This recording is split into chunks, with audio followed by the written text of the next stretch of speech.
1 ঘন্টা যাবৎ ফোনে মনোযোগ দিয়ে কাজ করছি আমি। হঠাৎ আদি দৌড়ে এসে দরজায় দাঁড়ালো। আদি বলল, ভাইয়া তোমায় খেতে ডাকছে। আমি বললাম, যা আসছি। 10 মিনিটের মধ্যে সাদা শার্ট পরে রেডি হয়ে নিচে নামলাম আমি। বিকেল 4টা বাজে। সবার খাওয়া আগেই শেষ হয়ে গেছে। মালিহা খান বসেছিলেন আমার জন্য। আমাকে ফিটফাট হয়ে রেডি হয়ে থাকতে দেখে মা জিজ্ঞাসা করলেন, কোথায় যাবি? আমি বললাম, একটু কাজ আছে। আমি চুপচাপ খাবার খাচ্ছি। ছোটবেলার পছন্দের সব রান্না হয়েছে। এর মধ্যে তানভীর এসে হাজির। যতটুকু পারলাম খেয়ে উঠে পড়লাম। তানভীর শান্ত কণ্ঠে বলল, ভাইয়া রেডি আমি। এখন যাবে নাকি লেট হবে? আমি বললাম, এখনই বের হব। মা রান্নাঘর থেকে বললেন, গাড়ি নিয়ে বের হবি? চাবি নিয়ে যা। আমি বললাম, গাড়ি লাগবে না আম্মু। তারপর দুই ভাই একসাথে বের হয়ে গেলাম। যৌথ পরিবারগুলোর সবচেয়ে আনন্দময় সময় হলো সন্ধ্যাবেলা। বাড়ির সকলে মিলে হইচই, বিকেলে নাস্তা খাওয়া, একটু টিভি দেখা, খেলাধুলা করা আর আড্ডা দেওয়া। সমস্যা শুধু বড় ভাই তানভীর সবসময় মেঘকে চোখে চোখে রাখে। কি করছে কি না করছে, কখন খাচ্ছে, পড়াশোনা করছে কিনা, এসবই যেন তার একমাত্র কাজ। কিন্তু মিম আর আদিকে কোনোদিন একটা ধমক পর্যন্ত দেয়নি তানভীর। এ কেমন দুমুখ ব্যবহার। তানভীর যতক্ষণ বাসার বাহিরে থাকে, মেঘ ততক্ষণ মুক্ত। তানভীর বাসায় না থাকায় 3 ভাই বোন মিলে ছোটাছুটি করছে।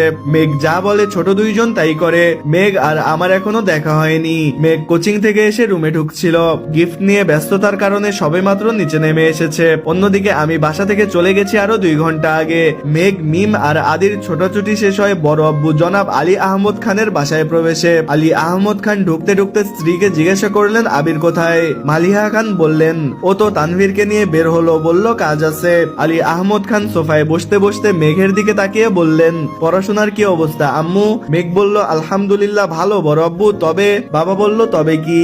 মেঘ বলল, আমার ফিজিক্স আর ম্যাথে একটু সমস্যা আছে। কোচিং এর সাথে কুলাতে পারছি না। প্রাইভেট গুলোতেও অনেক এগিয়ে গেছে।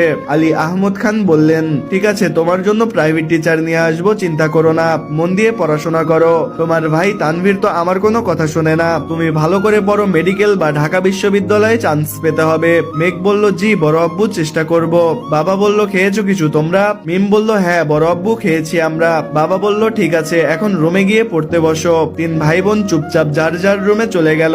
রাত 9টায় বাড়িতে ঢুকলাম আমি আর তানভীর। খাবার টেবিলে খেতে বসেছে 3 ভাই আর আদি। মিম, মেঘ কেউ নেই। রান্নাঘরে 3 যা মিলে খাবার রেডি করছে। বিকেলে আমি সাদা শার্ট পরে বেরিয়েছিলাম। এখন শার্টের 2-3 জায়গায় রক্ত লেগে আছে আর আমার হাতে 3টা ওয়ান টাইম ব্যান্ডেজ। ইকবাল খান বললেন, কিরে আবির, তোর হাতে কি হয়েছে? শার্টেই বা দাগ কিসের? এই কথা শুনে মা ছুটে এলেন। মা বলল, কি হয়েছে আবির? আমি বললাম, তেমন কিছু না, হাতে একটু লেগেছিল, ঠিক হয়ে যাবে, চিন্তা করো না। আর কথা না বাড়িয়ে সিঁড়ির দিকে চলে গেলাম আমি। আলী আহমদ খান জিজ্ঞাসা করলেন, খাবে না তুমি? আমি বললাম, না আব্বু, বিকেলে খেয়েছি, খিদে নেই এখন। এই